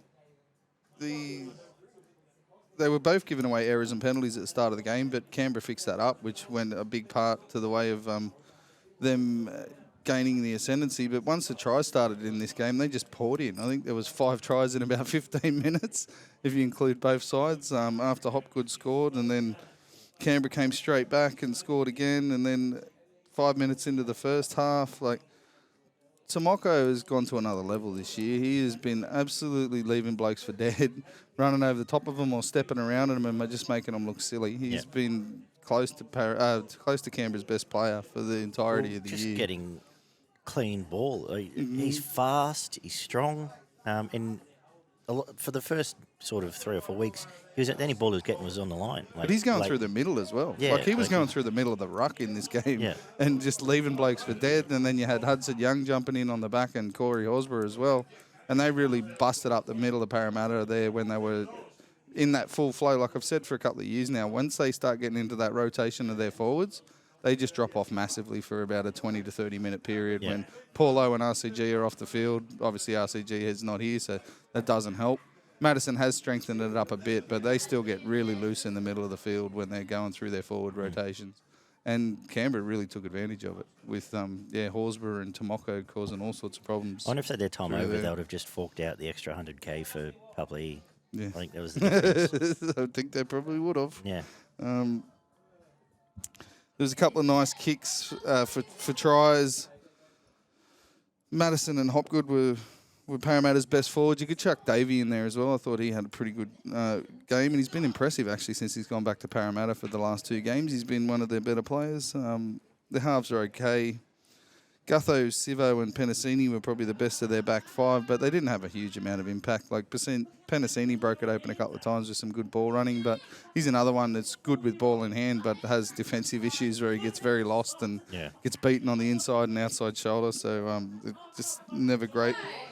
Horsburgh and Gula were good. Gula's another one who's actually gone to another level this year. I think he's been a lot more consistent and a lot more physical than what he's been doing, and he was good again here. Their halves are really good in this game. I know he was outstanding. Jesus. I know Whiten was pretty good running the ball, but to me it seems they've gone away from Whiten being first choice now, and they've gone to Fogarty. Yeah. They've made Fogarty the man. He's the one who's in control. He's the one who's deciding what they're doing and where they're going, and it's to their benefit. Yep. Whiten was one that gets a bit lost in, I've got to do this for everybody else and I've got to do that, whereas Fogarty seems a much cooler head and we just need to get to this position and we just need to contain the pressure and it'll happen. A beautiful 40-20. Nobody's stopping that thing. I think it landed, 5 metres from the sideline, just skidded straight over. It was a brilliant 40-20. Whiten kicked one in the first half too, and they were 2 big momentum changes in this game, the 2 40-20s that they did kick. But Whiten's defence was outstanding as well. Yeah, absolutely. Yeah. But Fogarty was instrumental in most of their points. Like he's another one with a pinpoint kicking game. When you get down inside the opposition's 30 metres, you know that there's going to be pressure on. The bomb's going to be in the right position. The grubber's going to be in the right spot. And it's just going to consistently ask questions of Parramatta. And they're not one of the better teams. They're dealing with diffusing kicks in behind the line and bombs to corners. So. No, I'm glad you mentioned Fogarty because he didn't do anything wrong. I can't fault any of his kicking. The only other player I thought was better was Tapane. I was about to say his second stint when he came back on for that second stint, he changed the game. And he does it week in and week out, but this was his best performance very this impressive. Year. This was what he was doing back end of last year, and I thought he was absolutely fantastic. I thought, especially at the time Hawser had been off, he got them going to score during that period, I think it was, and then just kept going with him and then dragged the rest with him. He was just so good in this game. Young again, consistent efforts, diving on balls for scoring tries. Just he's one of their better cover tacklers as well. He's always seems to be the one there that if there's half a break, he's the one flying in around the legs to bring him down. And he's really proven himself as a top class first grader. And Seb as well. Chris looks sharp again. So Yeah. His positioning now is one of the better ones that I can see week in and week out from a fullback. Rarely does a kick go in and him be nowhere near the ball. Whereas one of the most experienced fullbacks in the game on the opposition side is one of the guys that seems to be missing more often than he probably should be when a ball goes in behind the line. Absolutely. Grave concerns for Parra. And a little bit nervous about Canberra because they've now, looking at 5-6 in a row, and they've got a fantastic draw, like a really good draw from where if they keep playing the way they are playing, they're a forward pack that's going to match most of them. They're looking on for the 8 suddenly, and it's fine. So are a lot of other teams. So a lot will change in the next 6 to 8 weeks. Origin will have a big part to play in what's going to happen, and injuries and suspensions. I think a lot of the ladder will look a lot different 6 to 8 weeks down the track from now. I'm going to give 3 points to Fogarty, 2 points to Tapani, and 1 to Tomoko. I'm happy with that. Yeah, I had Young, Tomoko, Horsburgh. There was a couple of them there, but we'll stick with that. Yeah, I'm happy with that. Beautiful.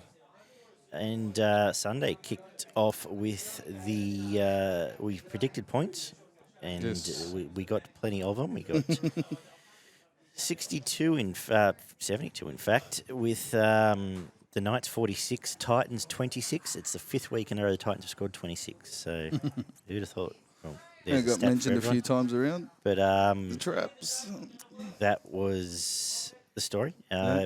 Interesting first half, and then the last 15 minutes, Ponga blew them away, really. But what did the stats say first? Yeah, we had 8 tries to 5, 6 out of 8 conversions, played 3 out of 5, 1 out of 1 penalty attempts for Newcastle.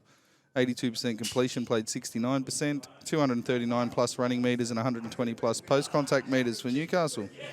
4 line breaks from both sides, 44 tackle busts, played 32, 7 offloads apiece, 1 forced dropout for Newcastle, 1 40-20 for Newcastle. 290 tackles, played 322, 9 errors to 12, 4 penalties from both sides, 2 ruck infringements against the Titans, Ponga with 114 Supercoach points, Fafita with 111, and Brian Kelly with 90. What'd you make of it all? 45 minutes of pretty good footy, back and forth for 45 minutes there. The Knights seemed to be a little bit stronger early in the middle of the field, probably the first 15 or 20 minutes, and then the Titans went on a bit of a rampage with David Fafita down that left-hand edge. And, they were really hitting backwards and forwards. There was some really nice tries scored, realistically, in this game. I know there was a few defensive errors to go along with them, but there was some really nice football displayed to create points. Titans scored early in the second half, and they seemed to lose all momentum after young Campbell scored that try 5 minutes into the second half. It felt like they were going to just turn around and blow them away. Yeah. And then Ponga decided to start running the ball. Yeah. Hasn't run the ball like that for a long time. Kalen, so we sort of said dry track, and we want to see him, Queensland wanted to see him step up, and he just got served up the Titans' edges. And it was the left side as well, which is his favourite side. You got the Titans' left defence, which is in, I think, them and Manly are the worst. Right defence are the worst in the comp. Yeah. And it was just there on a platter, fast track, and we probably should have been more bullish. Didn't lay a hand on him a couple of times. He just went straight through, carved him to pieces. Miller jumped in as well on the other side of the field with some nice passing to set up some points for Gagai. Gagai was destructive again with his ball running. One who may not make the Queensland side, but probably... Yeah, apparently not. Who misses out? Could do. Who would be ahead of him, sorry? Who am I missing here? No idea. I'm not sure who they said they were going to exchange him with, but... Val and Gagai sort of are obvious, aren't they? Yeah, I would think so. Especially how good he has been with ball in hand. He's been back to some of his best, actually. He's been moving really well, which he he wasn't sort of doing at the back end of last year, but he's really starting to move well Who am I again. missing? Someone we didn't mention actually on just because you mentioned him is Frizzell has been in talking back rollers for Origin. He should be in that discussion. He's been outstanding. He's been really good. But one I don't think they will go back to. But Miller got a little bit more involved on that right-hand side, and they seem to sort of play both sides of the field, again, without linking up too much. But, they blew them away in 15 minutes. I think they scored 4 or 5 tries in about 15 minutes, and that was the end of it. The Titans were never getting back into the game. The last 10 minutes, they went back to the tit for tat. We score, you score. Through the middle of the field, Titans, Tino and Mo were fantastic, I thought, in the middle of the field. Tanner Boyd had another very, very good game. Starting to sort of find his feet as their number 7 and get him around the field. A clean kicker and a clean goal kicker. Really good. Khan Pereira and Kelly were dangerous when they were put in the right positions, and they looked quite good. But Fafita was their best player by a mile, and probably the best player on the field, or close enough too, if you take away the 10-minute period where Ponga just completely carved them up. What about his pace to outrun Ponga and Miller over 90 metres? That was just a physical freak. But like we've said all year, he deserves no respect. He's just on the hard work he does as well. Yeah, as I said, we mentioned Gay Guy and how well he's moving at the moment, and Mars is just a bulldozer when he gets the opportunity. Good luck stopping him from 10 out when he's running as fast as he can straight at you. Well, again, another one, 4 blokes barreled him over and he just shoved him off. That'll be right. Yep, both their halves were good. I thought it was Hastings, wasn't it? Or was it? Yeah, Hastings played half, didn't he? Yeah, I thought he was fantastic in this game. His kicking game was really good and set up their field position, and obviously Ponga exploded at the back end of the game. Crossland was really good at dummy half, I thought. I think he kicked the 40-20 as well. Yeah, 40-20, and I think he had the bomb for. And his defence is, considering last year when they were defending him at 6, teams were just running at him for fun. His defence in the middle of the field's actually been quite good for a smaller bloke who's been playing hooker for the last few weeks. Elliott did put in a decent shift coming off the bench, and someone they've missed, and will add a little bit to this side coming back in. And Frizzell was their best forward, I thought. Yeah. Again, and he's been probably every second week he seems to be their best forward. So I think Leo Thompson's growing into a good front row, good front row option now. He had several hard runs through that game, and I think because with all the hoo-ha about Ponga, and rightfully so, it was only 15 minutes, so Ponga got to do what he got to do because of Jackson Hastings' generalship, and isn't it ironic what Luke Brooks might have been able to use with another year with him behind the forward pack. But anyway, I thought Hastings has been a great buy, a low-key good buy for a team. What else? I think not a great deal. That's it. I had Ponga or Fafita. Pick which way you go. Obviously, Fafita was probably more consistent and dangerous over a longer period. I think give 3 for Fafita. We tend to pick on the 80-minute efforts. Give 2 to Ponga. Yep. And where are we going next? Frizzell or Tino.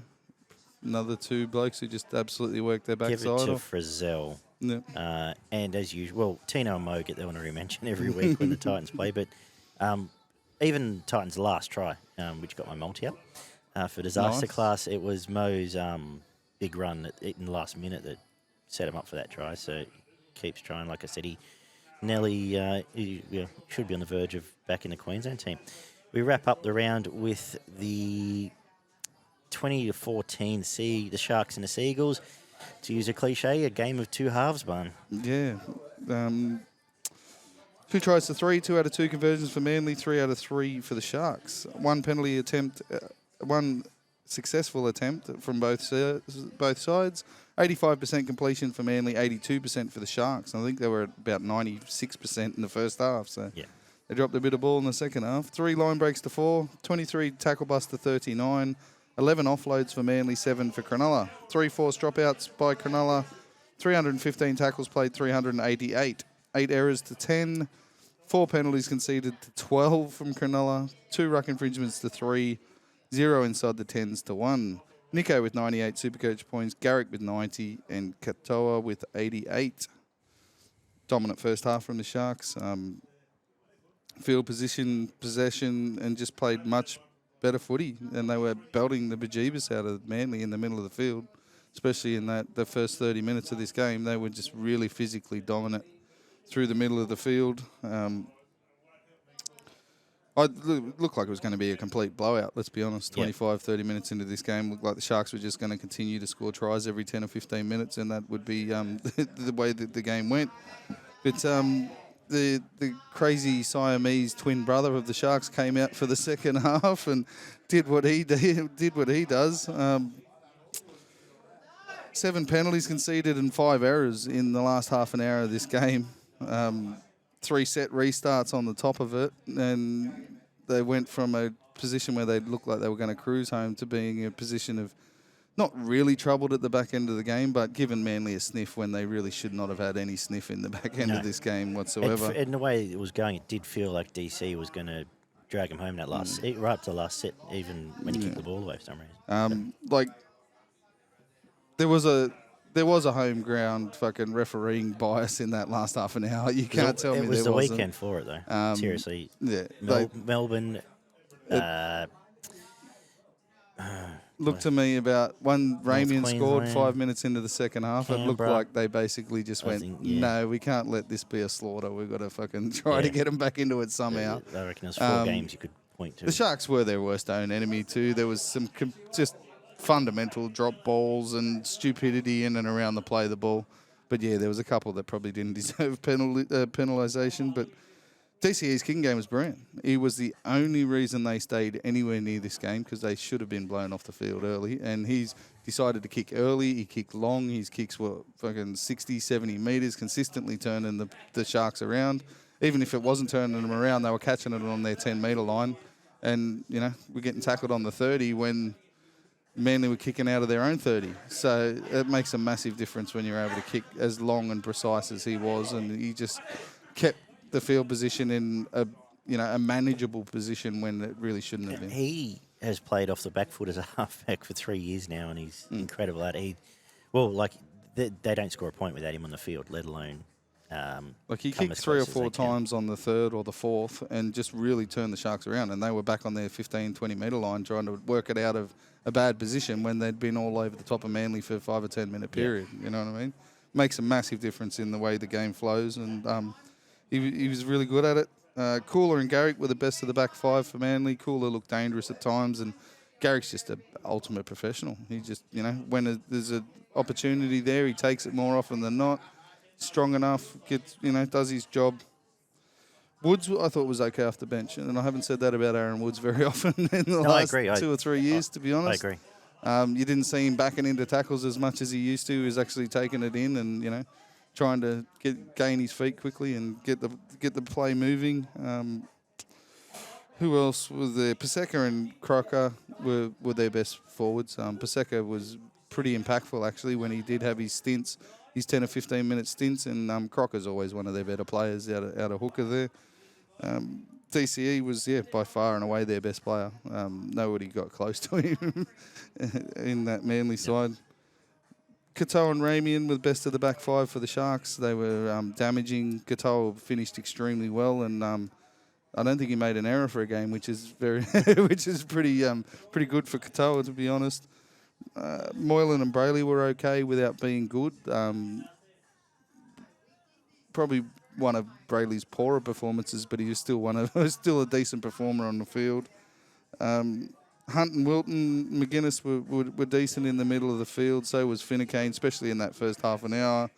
But it was Nakora and Nico, and it's generally those two week in and week out for this Shark side.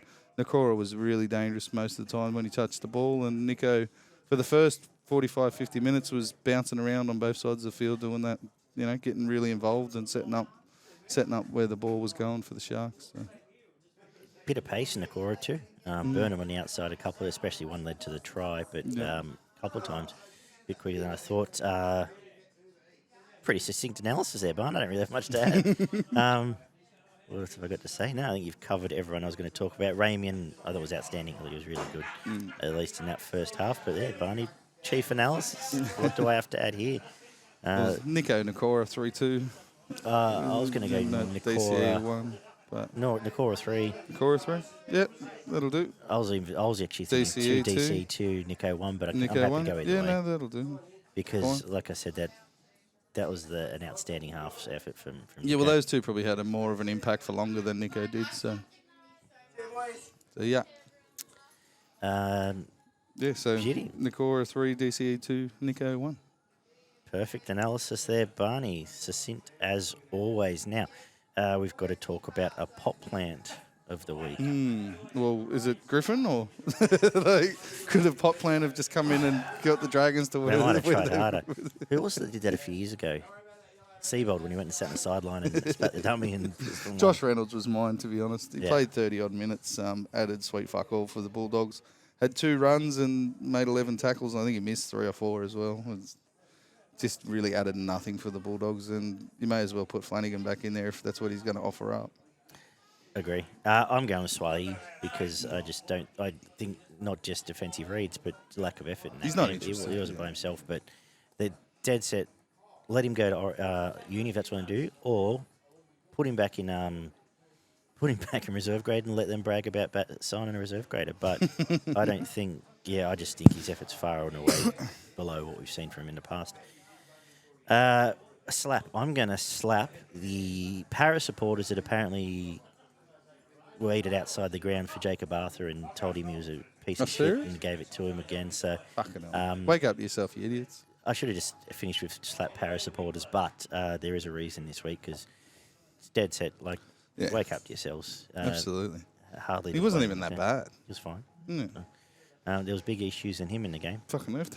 Lots of clubs that would be happy with a player of his quality. He was actually first probably 20 or 30 minutes of the game. He was actually quite good. He Yeah. was causing a few problems there for him, and he's played fuck all footy, especially in first grade. Like, Yeah. what do you want out of the kid? Seriously. You got one?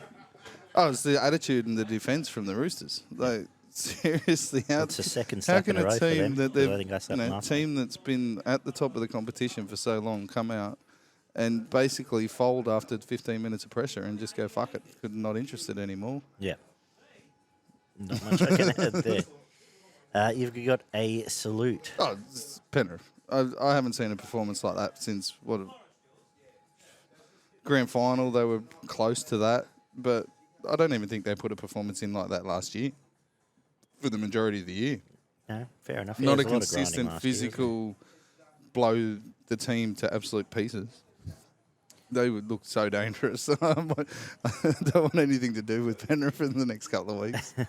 Speaking of Origin might come at a good time for some teams. Yeah. Speaking of people I wouldn't want anything to do with, Tomoko is my salute because he's just become an absolute beast this year. He's just devastating both sides of the ball, fast, strong in a team that needs some Good fast, strong footwork backs too. and good footwork. So great to see the next evolution of where he's going.